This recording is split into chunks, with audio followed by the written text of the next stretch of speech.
Compassion is about working on empathy, but also recognizing that other people are like me, and they too are suffering, and they too want to be happy, and how can I find those connections? Living here in Hawaii and with the different ethnic backgrounds that a lot of us come from, I think we're kind of raised in the idea that we understand people, that we're more accepting of people. And again, it is that concept of aloha. You know, when you have aloha from someone, you accept them for who they are. Students are living a philosophy. It's not something that they're just reading about. They're actually trying to figure out how all of this fits into who they are. And once they figure out who they are and how they're connected to this idea of peace and compassion and love and thinking, then they can't help but impact others. It's going to be a snowball effect.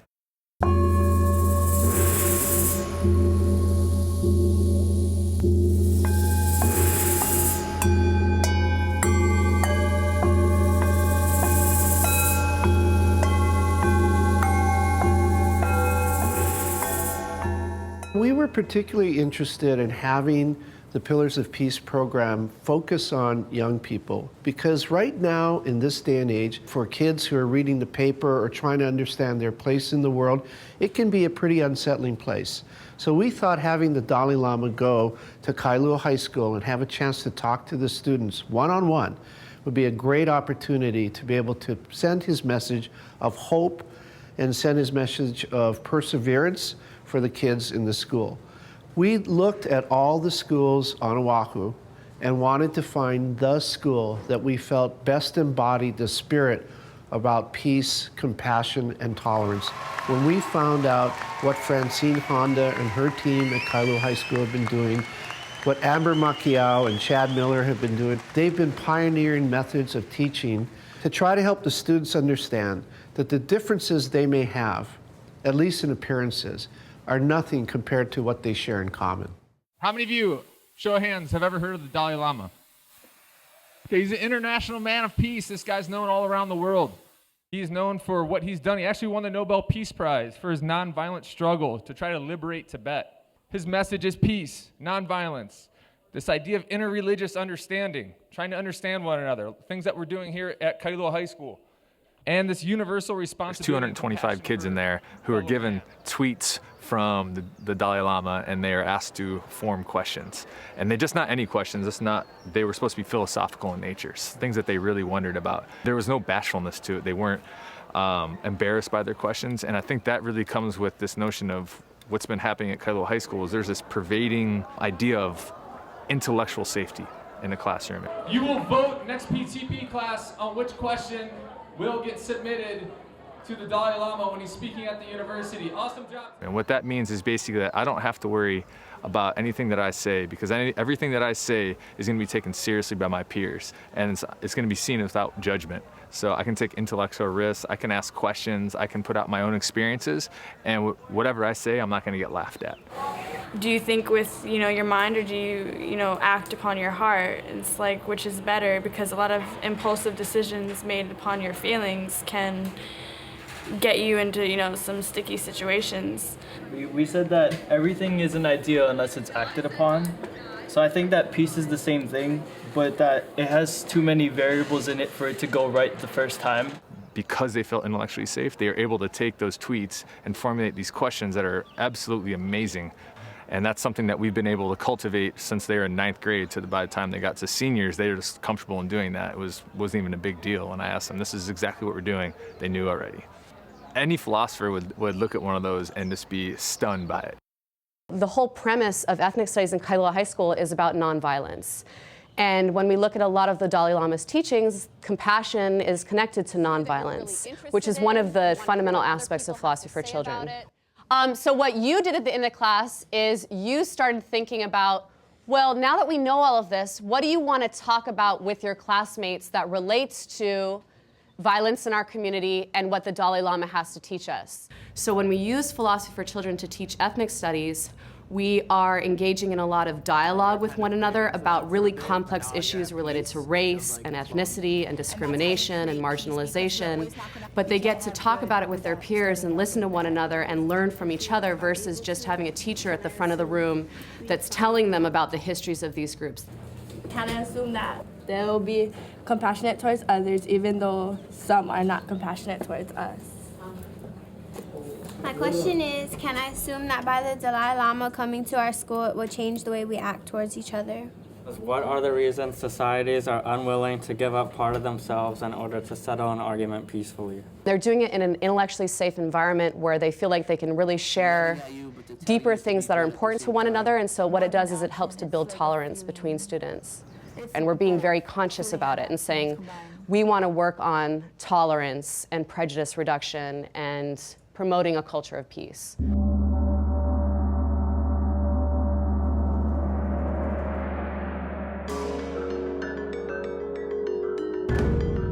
The quilt is a representation of, we want to give a gift to people who come here. But I think what it is, it's getting our students to think about peace and compassion and the Dalai Lama's message in metaphorical ways, because each patch is going to have a symbolic image of how we see his message. And that quilt is really going to be something that we're going to give to him, saying that, hey, we're taking this seriously. This isn't just something that we're doing. We're actually living this message.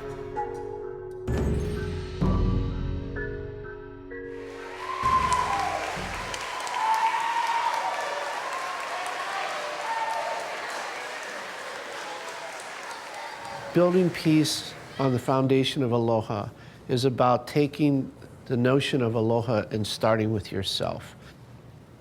Having the Dalai Lama visit is that next step up. To make the school, first of all, to make the students at the school feel very proud and honored by the fact that His Holiness is coming to visit their school. And he's coming there because they've done such a great job. Our hope is that his visit to Hawaii will help him see that in the world there are places like Hawaii where people of different races and religious beliefs and cultural traditions get along. And not just get along, actually embrace the diversity of all and really love the fact that we have so many different traditions here.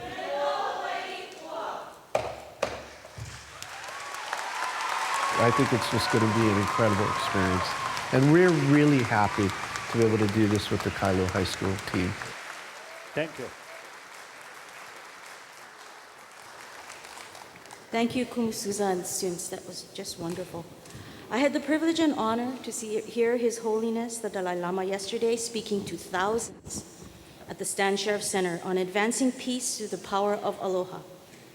It seemed he was speaking not to thousands, but directly to me. His message of compassion is powerful and personal. It is with great humility and honor that I introduce you to you, His Holiness, the Dalai Lama.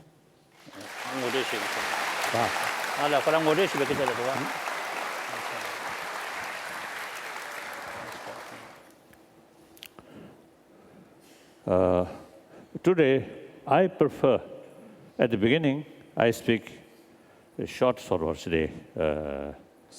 speech. Then I prefer, you see, the more interaction with students and then also the teachers. At present, we must make every effort, the future more happy one. Happy one means violence always brings suffering. So, the happier future means peaceful, non-violence. Non-violence, peaceful, ultimately related with our mind. Not here intelligence. But sometimes intelligence also become contributor for violence, disaster.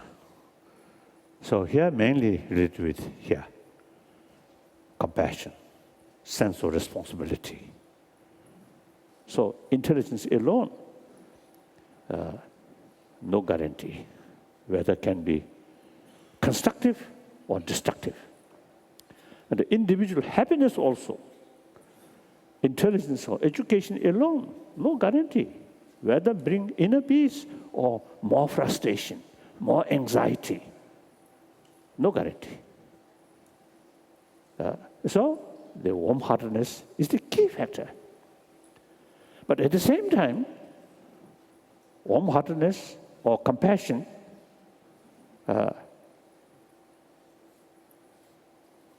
with human intelligence, then you see that compassion can be very, very realistic.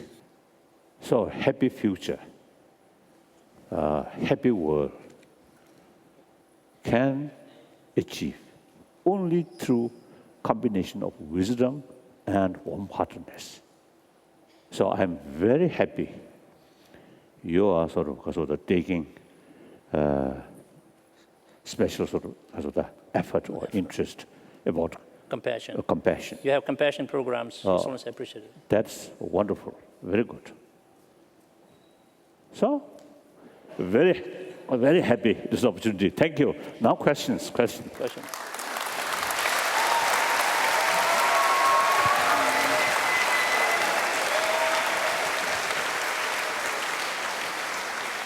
Aloha, Your Holiness. Our students are really excited and honored for the opportunity to ask questions and about what they've been wondering about and get your responses. Kailua High School students have a reputation of being philosophers, and the questions that you're going to get today are really an invitation for you to join our inquiry that's been going on at this school for the last several years. So we want you to become part of the discussion that's been going on. So Caitlin, would you have the honor of starting and initiating this inquiry with His Holiness? Good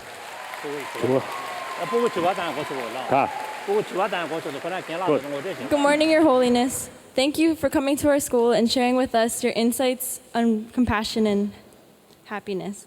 My name is Caitlin Hooker. I'm in the 12th grade. And the question we would like to ask you is, if we have all these reasons to be good people, reasons to have compassion, patience, and love, then why is it so hard to be a good person? The negative sort of emotion, very much part of our mind. Sometimes you see our effort almost appears we are against nature, right? No. Like that. Now, for example, anger. It's a biological factor. Some harming, some danger about coming. Then in order to defend yourself, anger comes. Anger provides you more boldness, more willpower, and more energy. But harmful. So therefore, unlike animal, we use our intelligence, then deliberately try to minimize these destructive emotions. So not easy. But, you see, it is not impossible, but possible. Can change, right? No. Can change. Some sense? Okay. Thank you. Thank you. Now, next question. Next question. In this time of political unrest, leaders around the world promote many things. However, many haven't taken action to fulfill their promises. Can words be taken seriously?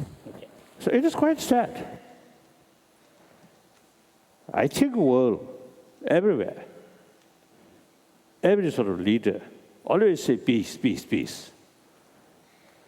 And when you see there's certain things you see happen, then no concern about peace, just to use violence. That's why future is important. And we must make preparation now to create better sort of society where talk more about inner value. Then automatically the more compassionate mind respect others' right, serious sort of concern about the others' well-being. Then there is no basis to tell lie, to cheat, to bully. Respect others. So then, honest, truthful comes. Then meantime, transparency automatically comes. Is too much compassion dangerous because it makes us vulnerable? For example, if I gave a homeless person money, but he attacked me because I refused to give him more, then my unbiased compassion make me vulnerable. Forgiveness, tolerance does not mean you accept others' wrongdoing.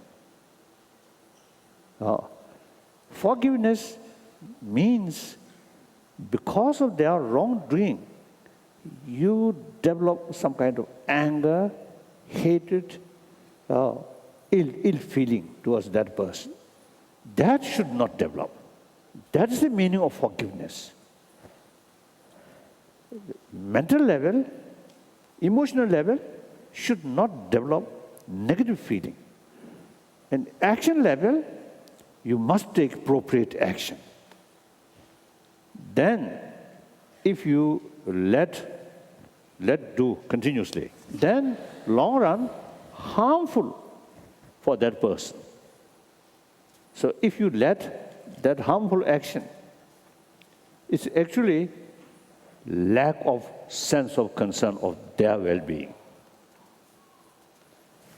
So therefore, person who doing wrong thing, you must act to stop that, if possible, but keep compassion towards that actor.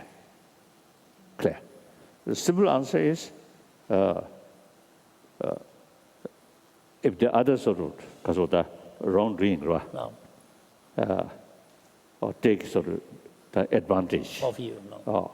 of your sort of gentle humbleness, take advantage, then must react. Okay. Yeah.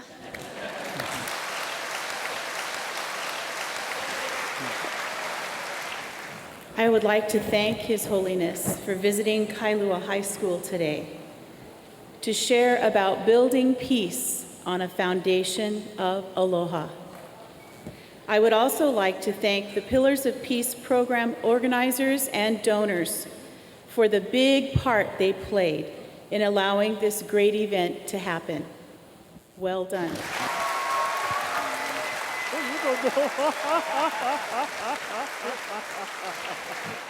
At this time, I would like to ask two students to present the school gift to His Holiness, a peace quilt designed and made by the students of Kailua High School. Some explanation. Peaceful, okay. Thank you, thank you, thank you. I want to congratulate Kailua High School and the students there. Really, this visit by His Holiness is a testament to the hard work that they've done and to the incredible values that the school embodies through their everyday life. To inspire people in Hawaii to take action, to be deliberate and purposeful about preserving the spirit of aloha, about preserving the civility and the compassion and the tolerance we have for each other and our differences here in the islands.